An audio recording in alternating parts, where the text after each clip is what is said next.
Bismillahirrahmanirrahim. Assalamualaikum warahmatullahi wabarakatuh. Alhamdulillahi rabbil alamin. Wassalatu wassalamu ala ashrafil anbiya wal mursalin wa ala alihi wa sahbihi ajma'in, amma ba'd. Alhamdulillah, segala puji bagi Allah Subhanahu wa ta'ala yang telah menyatukan hati kita dalam keimanan dan menjadikan kita semua bersaudara. Allah jugalah yang sampai saat ini masih terus-menerus memberikan rahmat dan kasih sayangnya kepada kita semua dengan begitu banyak karunia yang luar biasa. Salah satu nikmat yang Allah berikan kepada kita semua dan kita rasakan sama-sama pada hari ini adalah nikmat bertemu dan beribadah di bulan Ramadan. Salawat beserta salam semoga selalu terlimpah curah kepada baginda Nabi Muhammad sallallahu alaihi wasallam. Semoga kita terus-menerus semangat dan berusaha untuk mempelajari dan mengamalkan Al-Quran dan Sunnah yang beliau wariskan, sehingga kita bisa menjadi bagian dari umat yang mendapatkan syafaatnya di hari akhir nanti. Manusia dalam kehidupannya akan selalu Allah berikan ujian. Sebagaimana firman-Nya dalam surat Al-Mulk, "Alladzi khalaqal mauta wal hayata liyabluwakum ayyukum ahsanu amala." Dialah Allah Subhanahu wa taala yang telah menciptakan kematian dan kehidupan untuk menguji siapa di antara kalian yang lebih baik amalnya. Dan Allah juga berfirman dalam surat Al-Baqarah, "Walanabluwannakum bisyai'im minal khawfi wal ju'i wa naqsim minal amwal wal anfusi wath thamarat." Dan Allah Subhanahu wa taala akan menguji kamu dari sedikit ketakutan, kelaparan dan kekurangan dari harta, jiwa dan buah-buahan. Dan di dalam surat yang lain Allah Subhanahu wa taala juga berfirman, "Hasiban nasu ay yutraku ay yaqulu amanna wa hum la yuftanun." Apakah manusia mengira bahwa mereka akan dibiarkan berkata begitu saja bahwa kami telah beriman dan mereka tidak diuji? Maka Allah Subhanahu wa taala pasti akan menguji kita dengan berbagai banyak macam ujian. Setidaknya Allah akan menguji kita dengan dua ujian. Ujian pertama adalah Allah memberikan kepada kita hal-hal yang tidak kita sukai. Dan ujian yang kedua, Allah akan memberikan kepada kita hal-hal yang kita senangi. Maka pada hari ini, mari sama-sama kita belajar bagaimana cara melewati ujian yang tidak kita senangi. Untuk itu, mari sama-sama kita renungi firman Allah Subhanahu wa ta'ala di dalam surat Al-Hijr ayat 51 sampai 56. A'udzu billahi minasy syaithanir rajim. Bismillahirrahmanirrahim. Wa nabbi'hum 'an dhaifi Ibrahim. إذ دخلوا عليه فقالوا سلاما قال إنا منكم وجلون قالوا لا توجل إنا نبشرك بغلام عليم قال أبشرتموني على أن مسني الكبر فبم تبشرون قالوا بشرناك بالحق فلا تكن من القانطين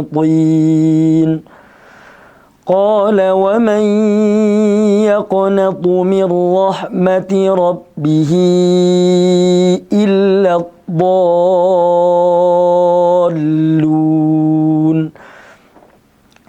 Di dalam surat Al-Hijr ayat 51 sampai 56 Allah Subhanahu wa taala berfirman, "Dan kabarkanlah kepada mereka tentang tamu-tamu Ibrahim."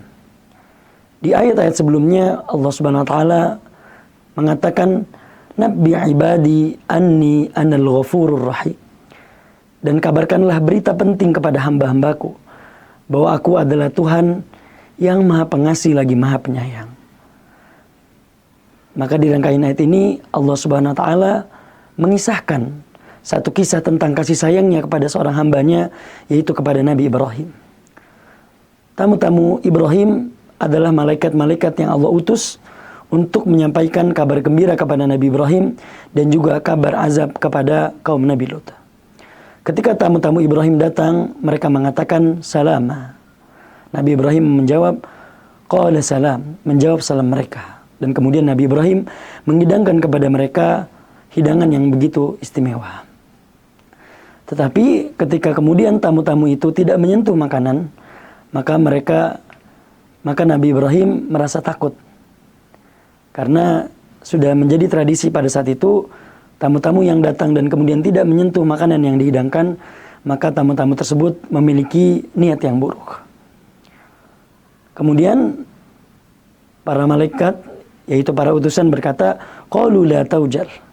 Wahai Nabi Ibrahim, janganlah engkau takut. Karena sungguhnya kami datang kepadamu memberikan sebuah kabar gembira dengan seorang anak yang sangat alim. Nabi Ibrahim kemudian berkata kepada para malaikat, bertanya, qala basyartumuni ala ammassani al-kibar fabima tubasyirun. Bagaimana kamu memberikan kabar gembira kepadaku bahwa aku sudah tua?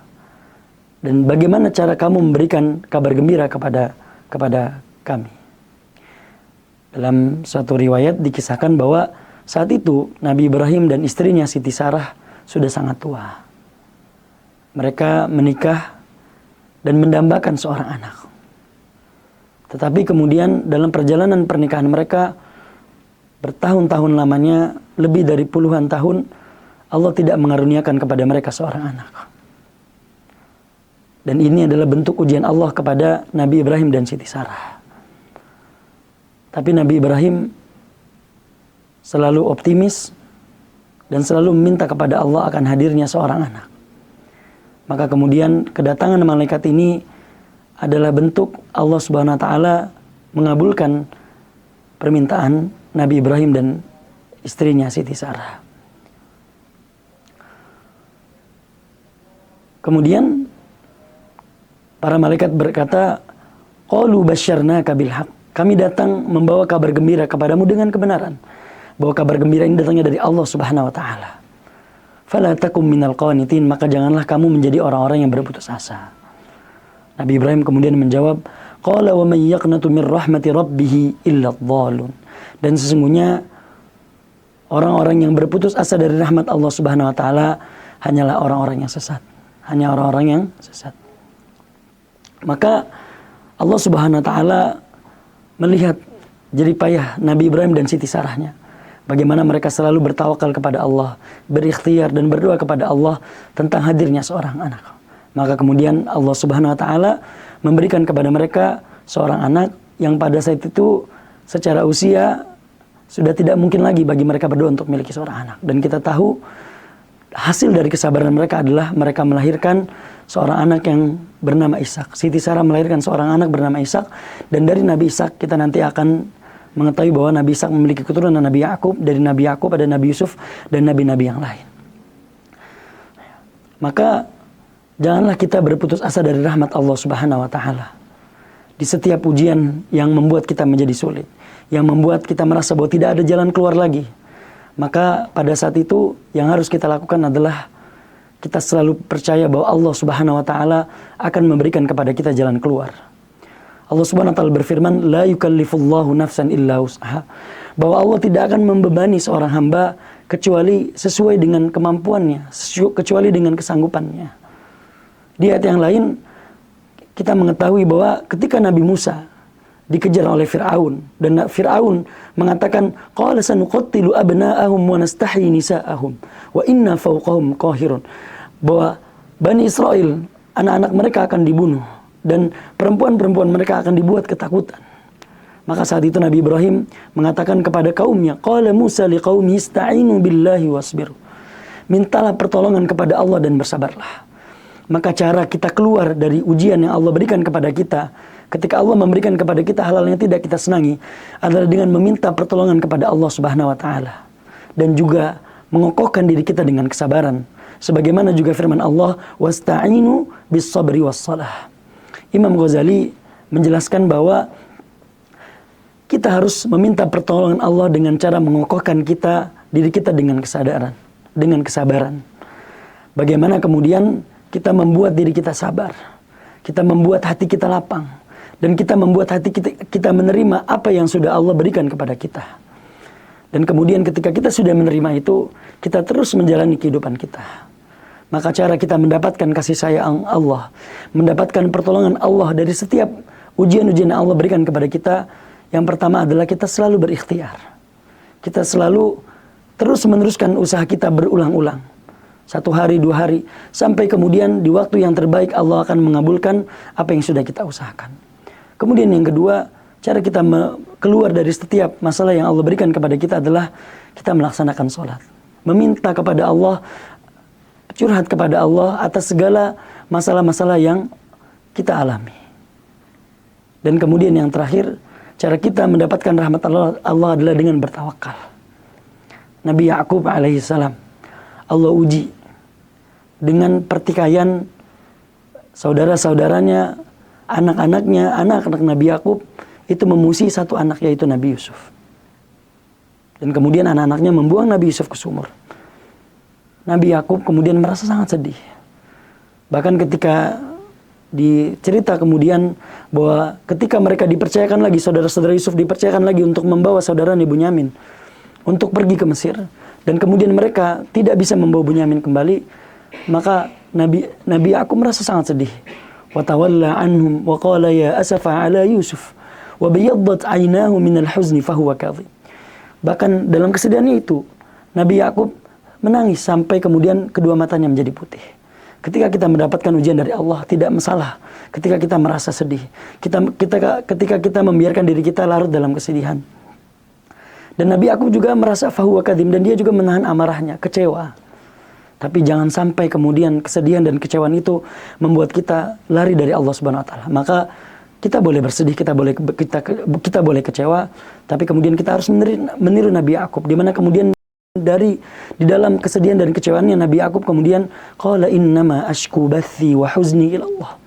Dan aku hanya mengadukan rasa sedihku, kekecewaanku hanya kepada Allah Subhanahu wa taala, karena Allah Subhanahu wa taala adalah zat yang Maha mengetahui dari sesuatu yang kita tidak ketahui nanti yang akan terjadi di masa depan. Tetapi Nabi Ya'qub kemudian dari rasa optimisnya dan doa-doanya, dia kemudian menyuruh anak-anaknya, ya bani yadhhabu fatahassasu min Yusuf, wahai anak-anakku, pergilah kamu, maka carilah Yusuf. Wala tayasu min rauhillah, dan janganlah kalian berputus asa dari rahmat Allah. Innahu la yayasu min rauhillah illa alqaumul kafirun. Sungguhnya orang-orang yang berputus asa dari rahmat Allah hanyalah mereka orang-orang yang kafir. Kita tahu bahwa sebenarnya sebelum itu Nabi Ya'qub sudah menyuruh anak-anaknya, nanti kamu masuk ke Mesir, sebelum bertemu dengan pemuka Raja Mesir, kamu masuk dari pintu yang berbeda-beda. La tadkhulu min babi wahidi wa dkhulu min abwabin mutafarriqah. Tapi kemudian tetap saja kita tahu bahwa Bunyamin kemudian ditahan oleh kakaknya, yaitu Nabi Yusuf yang saat itu menjadi pemuka Mesir. Ya. Maka kita tahu akhir dari kisah ini adalah bahwa Allah kemudian mengeluarkan Nabi Ya'qub dari banyak kesusahannya. Bahkan Allah memberikan kabar gembira kepada Nabi Ya'qub bahwa anaknya yang selama ini hilang, yang selama ini dia rindu-rindukan, Nabi Yusuf, itu menjadi seorang yang sangat bermanfaat. Seorang pemuka Raja Mesir, ya, yang dipercaya untuk mengurusi segala harta benda yang ada di dalam kerajaan Mesir saat itu. Maka di bulan Ramadan ini, mari sama-sama kita kuatkan bahwa di dalam setiap kehidupan kita harus selalu optimis, kita harus selalu berusaha, kita harus selalu berdoa, dan kita harus selalu bertawakal kepada Allah.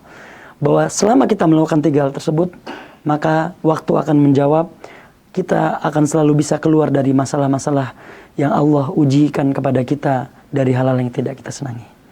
In uridu illa al-islaha mastata'at, wa ma taufiqi illa billah, alaihi tawakkaltu wa ilayhi unib. Wassalamualaikum warahmatullahi wabarakatuh.